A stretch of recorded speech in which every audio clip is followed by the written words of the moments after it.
Assalamualaikum warahmatullahi wabarakatuh. Perkenalkan, nama saya Semila Sabila dengan NIM G0024189 dari kelompok SGDH3. Nah, kali ini saya akan menjelaskan tentang laporan praktikum anatomi saya di blok 1.3 ini. Di mana nanti akan ada 3 laporan. Nah, langsung saja masuk ke laporan yang pertama.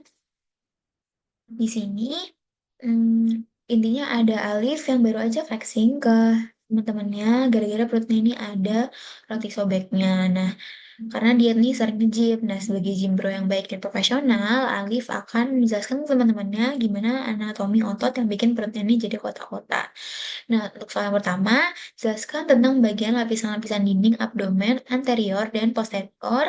Kemudian, jelaskan sistem otot yang ada di abdomen. Dan yang ketiga, jelaskan struktur penggantung yang menjaga organ pencernaan pada posisinya.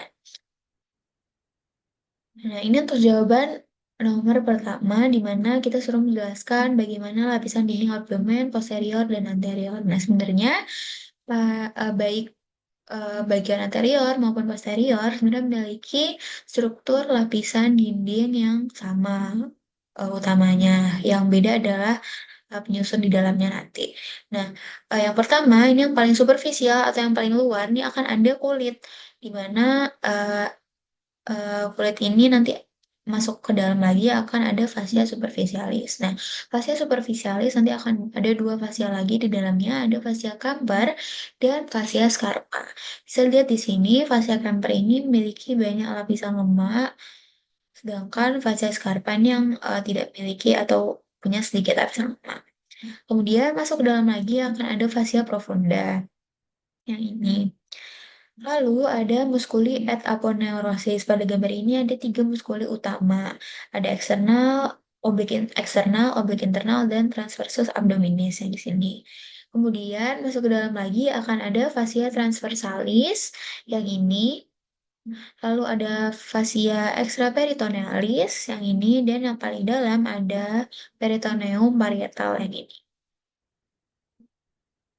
Nah, saya akan jelaskan lebih detail masing-masing bagiannya. Yang pertama ada kulit, di mana kulit ini tadi kan bagian paling superficial ya. Dia ini akan melekat pada struktur di bawahnya secara longgar kecuali pada umbilikus. Nah, masuk ke dalam lagi, tadi ada fascia superficialis, di mana tadi ada 2 fascia, di dalamnya ada fascia camper dan fascia scarpa. Fascia camper, dia ini ketebalannya bervariasi dan merupakan situs utama penyimpanan lemak. Jadi dia eh, jaringan lemaknya akan terlihat jelas di sini. Ada panniculus adiposus atau ya jaringan lemak itu. Nah, terus ada fascia scarpa. Fascia scarpa tuh yang ini. Dia adalah lapisan membranosa tipis dengan berisi sedikit atau tanpa lemak. Nah, pada pria, fascia superficialis ini akan bentuk lapisan fascia khusus berisi sabut-sabut otot polos yang disebut dengan fascia dartos. Yang ini. Yang ini. Dan sedangkan pada wanita, fascia superficialis ini merupakan komponen labium majus pudenda. Nah, baik pada pria maupun pada wanita, fascia superficialis ini nantinya akan juga membentuk fascia lata pada area paha. Lalu masuk ke dalamnya lagi, ini ada fascia profunda, di mana fascia profunda ini merupakan lapisan tipis dengan ikat yang menutupi muskulus dan terletak tepat di bagian dalam fascia scarpa. Lanjut, ada muskuli et aponeurosis. Nah, tadi kan muskuli aponeurosis ada 3 muskuli utama, tapi sebenarnya ada muskuli lain lagi. Muskuli et aponeurosis ini dibagi jadi 2, ada 2 otot, ada flat muscle dan vertical muscle. Nah, flat muscle ini nanti yang akan membentuk linea alba. Linea alba yang mana sih yang ini? Biasanya kalau di perut ini yang bagian garis tengah itu namanya linea alba. Nah, fat muscle ini ada 3 otot utama yang tadi terlihat itu. Ada musculus obliquus externus, di mana nanti dia akan dihubungkan dengan ligamentum inguinal. Terus ada musculus obliquus internus dan musculus transversus. Jadi yang ini, dan yang ini transversus. Kemudian ada vertical muscle. Vertical muscle ini nanti yang akan terbungkus oleh vagina musculi recti. Ada apa aja sih muskulusnya? Ada musculus rectus abdominis dan musculus pyramidalis. Em, Di sini yang terlihat cuma rectus abdominis yang di sini, sedangkan yang musculus pyramidalis nanti akan ada di bagian abdomen bawah yang nanti bentuknya segitiga kecil. Lanjut, akan ada fascia transversalis. Setelah tadi ada musculi et aponeurosis, akan ada fascia transversalis yang di sini. Jadi dia merupakan kelanjutan fascia profunda yang membatasi cavitas abdominalis, lanjut ke cavitas pelvis. Lalu ada fascia extraperitonealis, lanjut ke dalamnya lagi. Dia ini berisi jaringan lemak, makanya di bagian yang ini, dia ini warna kuning-kuning karena dia ada jaringan lemaknya. Nah, kalau ke arah anterior, dia ini disebutnya preperitoneal. Sedangkan ke arah posterior, dia disebutnya retroperineal. Nih, di sini dan di sini. Jadi bedanya tadi yang uh, bagian anterior sama posteriornya di situ. Lanjut, di sini ada yang paling dalam, ada peritoneum parietal. Jadi sebenarnya peritoneum sendiri itu kan arti pembungkus. Dia ini ada dibagi dua, ada peritoneum parietal sama peritoneum visceral, di mana eh, peritoneum parietal ini dia akan bungkus seluruh dinding abdomen, sedangkan peritoneum visceral dia akan bungkus organ-organ visceral. Terus ada cavum peritonei. Cavum peritonei ini nanti akan dibagi jadi dua lagi, ada yang mayor sama yang minor. Nah, ini nanti dua-duanya kavum ini akan melalui foramen epiploica Winslowi. Jadi ini yang peritoneum visceral, ini peritoneum parietal bungkus seluruh dinding abdomen. Oke, lanjut. Nah, sekarang masuk ke soal nomor 2, yaitu sistem otot dinding abdomen. Nah, tadi kan kita tahu di musculi atau aponeurosis ini dia akan dibagi jadi dua otot. Ada yang flat muscle, yang ini. Nah, flat muscle ini nanti eh, akan bentuk linea alba. Linea alba itu tadi yang tengah, yang di garis tengah perut. Ini namanya linea alba. Nah, flat muscle ini sebenarnya otot-ototnya itu bentuk apa arahnya tuh sesuai dengan namanya. Misalkan musculus obliquus externus dia kan namanya aja externus berarti dia arahnya keluar, dia bentuk kayak gini, keluar gitu. Nah, ini ototnya keluar juga kayak gini.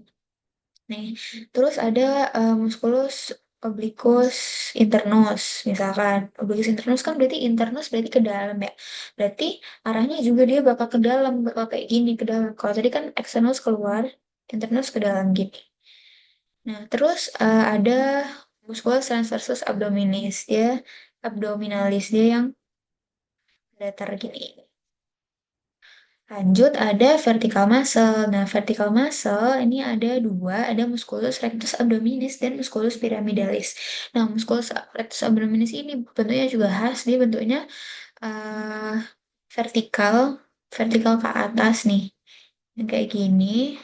Kalau tadi transversus itu dia horizontal, yang rectus abdominis ini dia vertikal. Sedangkan musculus pyramidalis yang tadi belum terlihat ini dia ada di bawah dekat symphysis pubis, ya bentuknya segitiga kalau dua sisi, ya kan bentuk segitiga.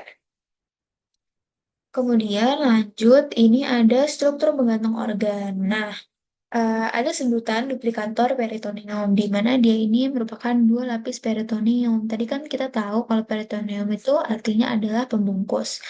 Nah, duplikator peritoneum ini terdiri dari ada satu mesenterium, terus ada omentum dan ada ligamentum peritonei. Nah, kita masuk ke mesenterium. Apa sih mesenterium itu? Mesenterium itu adalah lipatan ganda peritoneum yang luas. Jadi dia ada dua lapisan peritoneum, dia membentuk kipas yang menghubungkan jejunum dan ileum dengan dinding posterior posterior abdomen. Nah, contohnya misalkan dia eh, pada kolon dia namanya mesokolon. Kalau pada intestinum tenio dia namanya mesenterium. Kalau pada appendix dia disebutnya mesoappendix. Nah, ini misalkan ini pada kolon disebutnya mesokolon.